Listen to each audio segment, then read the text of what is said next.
Oke, semuanya tenang dulu, kita akan ambil masker. Tenang. Nah, action.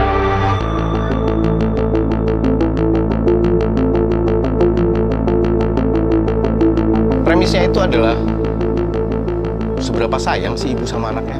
Apa sih yang harus dikorbankan ibu untuk anaknya? Baik itu anaknya yang sudah dilahirkan atau anaknya yang mau lahir. Film ini tuh punya unsur penciptaan yang bisa dibilang solid, komprehensif, atau utuh gitu. Karena kita memutuskan untuk ini jadi bentuk baru dari cerita yang ada, maka semuanya semestanya kita ciptakan, mise-en-scène-nya kita ciptakan, dan semua unsur-unsur itu ada maknanya.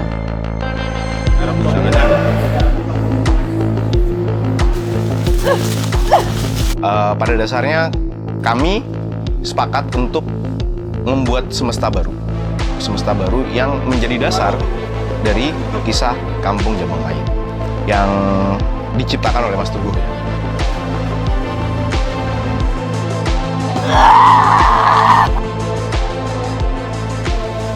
Buat saya yang paling menarik adalah bagaimana kemudian kita menciptakan semesta yang belum pernah ada dalam original story-nya. Itu sih yang paling menarik. Bagaimana kemudian kita memutuskan untuk, ini gimana nih perjalanannya. Terus kita juga memutuskan untuk horornya di siang hari. Ini film yang 80% scene-nya itu ada terjadi di siang hari. Rangkas Puna itu tidak pernah dalam situasi malam. Rangkas Puna tidak pernah dalam situasi yang nyaman. Malam itu untuk orang istirahat kan. Meskipun kesannya malam itu adalah suasana yang horor karena dalam kegelapan kita tidak bisa tahu. Tapi kemudian justru menurut saya siang ketika orang beraktivitas, ketika matahari terik, itu adalah permasalahan di dunia itu adanya siang hari, tidak di malam hari. Harusnya kami tidak membuat perjanjian itu. Bapakku pengkhianat! Bapakmu bukan pengkhianat!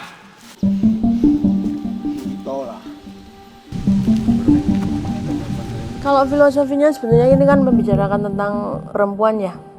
Maksudnya ini film yang dominasinya adalah perempuan gitu kan. Dari dia membicarakan tentang bagaimana perempuan punya otonomi atas tubuhnya.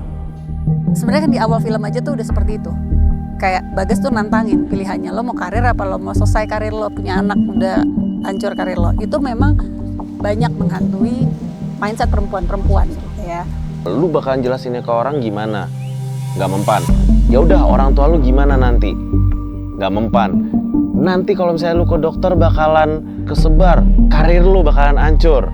Dia kan mau di dunia entertainment dan kayak seolah dia diberikan satu belief kalau lo hamil, lo punya anak, karir lo selesai gitu kan. Itu kan satu hal yang memang menghantui banyak perempuan. Gak hanya di entertainment, di pekerjaan lain pun juga banyak gitu loh. Yang aku dengar dari orang-orang ketika seseorang udah menjadi ibu, kehidupannya pasti udah terdedikasi untuk anaknya. Dan itu juga yang aku rasa message dari film ini ya.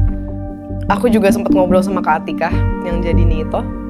Dia juga bilang ketika anak aku lahir, ya udah dunia aku ya anak aku gitu.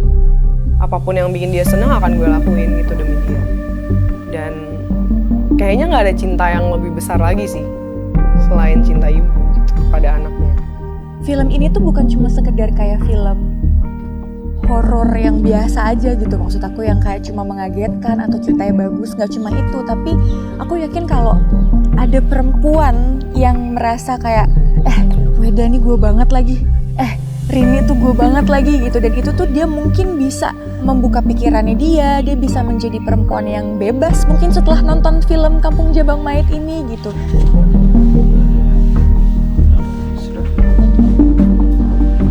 Rini itu wanita yang penuh dengan tekanan, dia nggak pernah didengar suaranya oleh suaminya, dan dia mempunyai anak yang anaknya juga tidak seperti anak-anak yang lain gitu, dan dia menjadi sosok ibu yang penuh beban, dan yang ada di pikirannya dia hanya anaknya harus sembuh gitu. Dia udah nggak mikirin apa-apa, ibaratnya kalau emang harus ditukar sama nyawanya Rini pun juga Rini pasti akan mau gitu demi anaknya. Nito sebenarnya tuh yang paling lemah di sini ya. Kalau aku ngeliatin Nito itu justru korban korban dan tidak melakukan apa-apa. Dia menjadi korban dan tidak berjuang apa yang dia anggap benar. Kalau dari Weda dan Rini, mereka justru jauh lebih kuat dari Niitoh gitu. Mereka bisa memperjuangkan apa yang mereka anggap benar, hak mereka gitu. Kalau Niitoh itu kan kalau misalnya kita track back, walaupun tidak diceritakan dalam film ini, adalah ketidakmampuan dia untuk melakukan apa yang dia anggap benar untuk melindungi dirinya dia. Sehingga akhirnya dia terbawa oleh arus di ilmu hitam ini. Di bayanganku Weda itu sosok yang sebenarnya dia tegar gitu ya. Dia perempuan yang sangat kuat, dia juga menafkahi keluarganya gitu ya. Tetapi dia mencari sosok figur bapak gitu, yang mungkin tidak dia dapatkan semenjak dia kecil. Dan disitulah sisi rapuhnya yang akhirnya membuat Weda gampang dimanipulasi oleh Bagas. Semua kejadian-kejadian yang ada di film ini kan semua itu gara-gara manipulasinya si Bagas ini. Kita acting untuk bisa ngebikin penonton itu believe dengan acting kita. So in a sense, kita sebagai aktor kita tuh manipulatif juga. Semua kan it's all happening in here, and in my opinion bisa kelihatan manipulasinya tuh dari mata, because the eyes are the windows to the soul. Menurut gue tuh anything that like that goes on in your head itu bakal ke-translate through your eyes.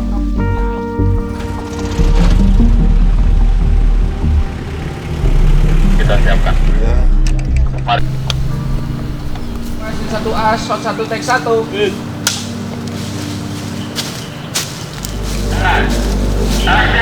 Teror itu, ketegangan itu, feeling misterius, ada feeling jahat seperti itu dibikin di siang hari ini. Kamu gak akan bisa keluar! Udah! Kita dikasih sebuah brief dari director. Di awal itu menantang gitu loh. Maksudnya bagi kita itu menantang banget. Kita harus menemukan sesuatu yang berbeda. Iki horor, tapi nek biasanya horor itu Jawa tentang dukun dengan sajen yang bunga apa. Iki gawean sing beda. Kami mencoba untuk memilih keluar dari stereotip genre film horor yang merujuk ke satu kultur tertentu. Misalnya membayangkan sebuah ruang di desa Trunyan waktu itu, kemudian Banyuwangi muncul, kemudian menyebut juga soal salah satu tarian di Banyuwangi, kemudian muncul Toraja kalau nggak salah. Nah, ada banyak sekali elemen-elemen yang muncul dan itu sebenarnya berbeda gitu. Bahwa ini mengolah sebuah kelokalan, meskipun berlangsung di tahun 89, tapi saya mengolah kelokalan yang mungkin tidak bisa diidentifikasi secara jelas. Sebenarnya Rangkas Puna tuh punya arti tersendiri. Rangkas itu dari merangkas, kayak kayu yang merangkas. Puna itu menuju kepunahan sebenarnya. Jadi di awal ketika ngomongin bagaimana sih kampung Rangkas Puna, director itu membayangkan bentuk-bentuk rumah kampung Rangkas Puna itu seperti rumah tradisional Madura zaman dulu, namanya Tanian Lanjang. Tanian Lanjang itu sebuah bentuk rumah tradisional Madura. Dalam bayangan kita, model rumah seperti itu tidak ada di area Gunung Kidul, di area Jogja, tempat lokasi kita syuting itu nggak ada. Dan dengan ajaibnya, ada rumah yang sangat sesuai dengan referensi yang kita inginkan, dan itu ada di sini, dan itu satu-satunya rumah. Terus kita lihat dan semua orang yang ada di situ tuh diem. Ini yang selama ini kita cari gitu. Tapi nanti pulang kayak barusan, tapi ke arah ini yang udah ada. Kan istirahat dia, syuting, kita dari syuting bukan karena lagi. Beberapa momen-momen teror mungkin saya ciptakan dari suara anak-anak. Jadi mungkin tangisan, jeritan. Saya bawa anak saya ke studio, saya suruh, kalau bikin suara hantu seperti apa sih? Terus kemudian saya kasih dia instrumen. Coba kamu kalau saya kasih instrumen, kamu bikin musiknya kayak apa? Nah, dari beberapa respon anak saya itu, saya rangkum menjadi sebuah musik. Nah, kenapa arahnya ke situ?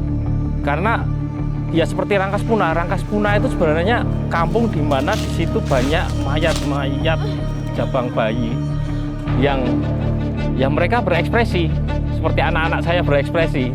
Nah, tinggal saya mengharmoniskan elemen-elemen itu. Yang jelas itu cara mereka memainkan musik itu kan pasti lain dengan kita yang udah tahu cara memainkannya. Nah, aku mencoba untuk mengeksplor itu. Suara hantu itu kayak apa sih? Mukanya kayak apa sih? Terus dia kalau di depanmu ngapain sih? Nah, itu saya gali dari itu. Dan mencoba saya masukkan ke film ini. Itu.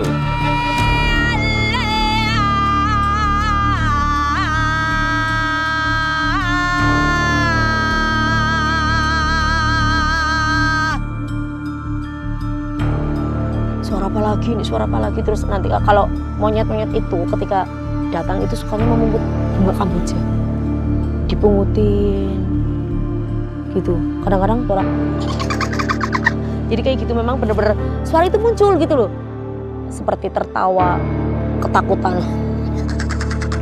Itu memang itu dari suara-suara saya. Memang pernah sih ketika saya pernah workshop tentang pertemuan antara manusia dengan setan. Wah, ini antara tantangan dan hal yang baru.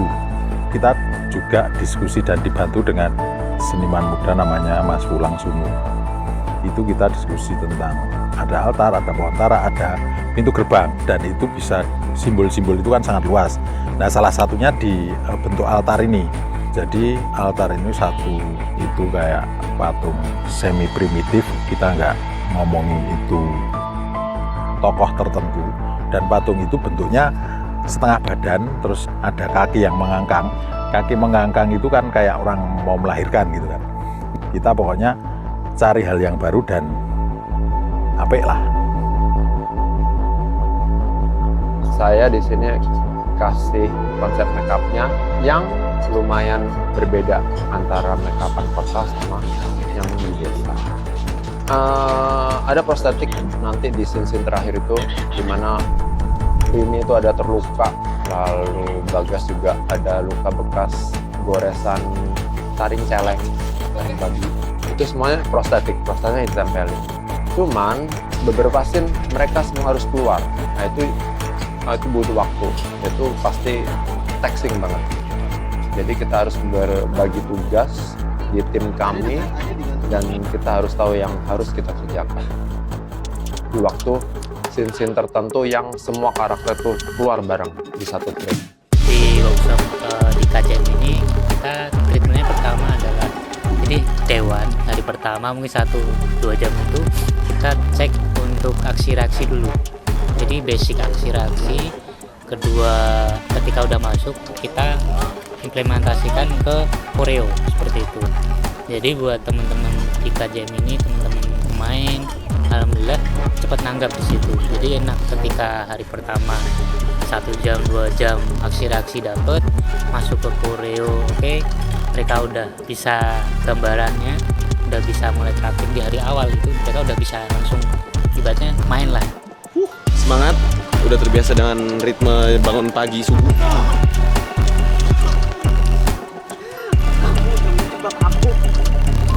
Bukan masalah aku, kenapa kok? Diam! Aku dicengkram sama. Iya, maaf banget nih, lihat nih, sampai merah banget nih. Kelihatan kan dari situ? It's a wrap untuk hari ini. Terima kasih. Terima kasih untuk hari ini teman-teman. Terima kasih. Agak serem-serem dikit ya, malam-malam diboncengin sama bocil ya. Lebih merinding lihat giginya daripada kulit sama muka. Mungkin kita ambil sedikit lebar. Aku kemarin makanin cemilin kencur juga biar suara aku nggak hilang. Terus it work. Suara aku hari ini nggak hilang. Pertama lagi videoin. Gas. Syuting sama Spasi itu menyenangkan ya. Spasi. Keren.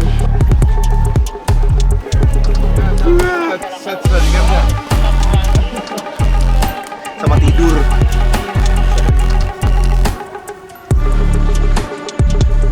Bikin ngecat gini. Mas Kucing tuh emang kayak sutradara sangat suportif dan kayak ngasih arahannya tuh yang enak banget ya. Iya, bilang iya gitu.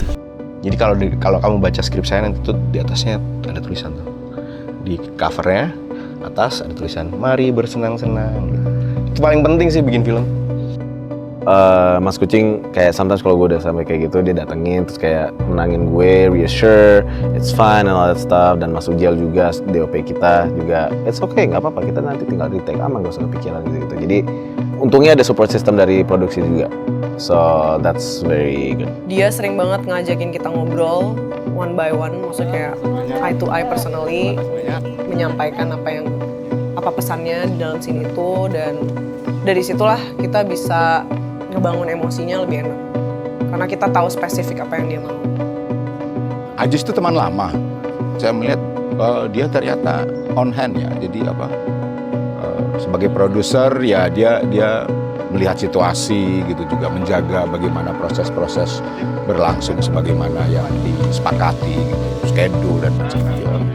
Dia bukan produser yang cuma tahu jadinya aja gitu, tapi dia memastikan bahwa hal-halnya berlangsung sebagaimana yang disepakati atau direncanakan. And yang gue appreciate banget itu sih, sebelum semua scene kita dipanggil dulu ke set, ayo ngobrolin dulu, scene-nya kayak gini, gue pengen lo kayak gini, dan karakter lo tuh inget ya, sebelum scene ini lo tuh kayak gini, jadi lo harus kayak gini di sini nih, ya kan? Terus kita diskusi gitu, biar beneran udah mantep banget, kita semua ngerti, gas. Untuk ini, Kampung Jabang Mayit dinyatakan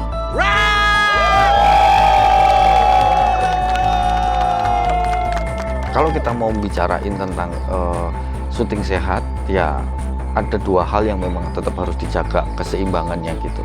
Satu secara produksinya, dan yang kedua secara kreatifnya gitu. Apa yang dikasih produksi terhadap kru dan terhadap aktor, termasuk saya sebagai seorang sutradara, adalah satu hal yang menurut saya menyenangkan. Jadi dari obrolan pas ketika kita preps, kita ketemu semua chief, kita berkumpul. Salah satu cita-cita kita, selain membuat sebuah film yang bagus, adalah membuat produksi yang sehat. Dan kita memang dari awal bercita-cita bersama dan mau membuktikan bahwasannya membuat film bagus itu kita bisa kok membuat film bagus dan produksi dengan waktu dan tata cara yang sehat. Ketika kita pengen syuting dengan jam yang sehat, waktu yang sehat, segala sesuatunya tertata, maka segala sesuatunya itu harus dipikirkan sampai sedetil mungkin. Semua beban scene di hari itu 12 jam dari kru call. Bahkan dari kru call, bukan dari camroll ya, dari kru call. Dari kru call sampai wrap di hari itu rata-rata kita 12 jam. Dan tanpa mengorbankan scene, tanpa mengorbankan shot. Semua shot, semua scene yang kita butuhkan dalam adegan semuanya terambil dengan baik ya. Ketika kita pergerakan efektif, maka kita bisa mempersingkat waktu. Ketika kita bisa mempersingkat waktu, maka syuting sehat itu bisa terwujud. Kita sudah membuktikan 16 hari syuting dengan jam kerja yang sehat. Semoga semuanya niru.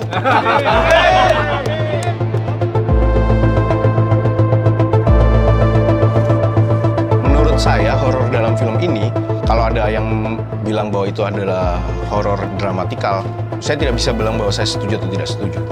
Bahwa dalam film horor ini, buat saya, apa sih horor itu? Apa sih horor gitu? Horor itu bukan hantu yang muncul tiba-tiba. Horor itu bukan pembunuh yang tiba-tiba datang bawa pisau. Horor itu bukan dikejar-kejar pocong. Horor itu bukan kuntilanak yang bergelantungan. Karena saya nggak relate sama itu. Itu apa sih horor dalam diri kita itu? Horor itu apa sih? Ketakutan kita itu apa sih? Ketakutan kita itu kan ketakutan kehilangan orang tercinta. Ketakutan kita itu adalah ketakutan diri kita menjadi sesuatu yang beda dan di luar dari perspektif kita sebagai manusia yang ideal. Ketakutan kita itu adalah ketakutan keluar dari situasi yang nyaman yang sudah ada. Jadi itu yang coba saya bentuk, terutama lewat tokoh utamanya dan supportingnya gitu. Ini adalah film perjuangan seseorang untuk mempertahankan apa yang memang dia cintai. Nah, tokoh kita perempuan dan kemudian apa yang dia cintai adalah anaknya gitu, dan rasanya memang kemudian nggak ada ibu yang akan ikhlas kehilangan anaknya. Buat saya itu tuh roh utama film ini, dan tentunya bahwa karena tokoh kita perempuan gitu, perempuan juga punya otonomi atas tubuhnya sendiri. Kenapa kita membicarakan itu? Karena di kultur kita perempuan seringkali masih menjadi individu yang tidak dihargai keputusannya dalam hidupnya lah gitu.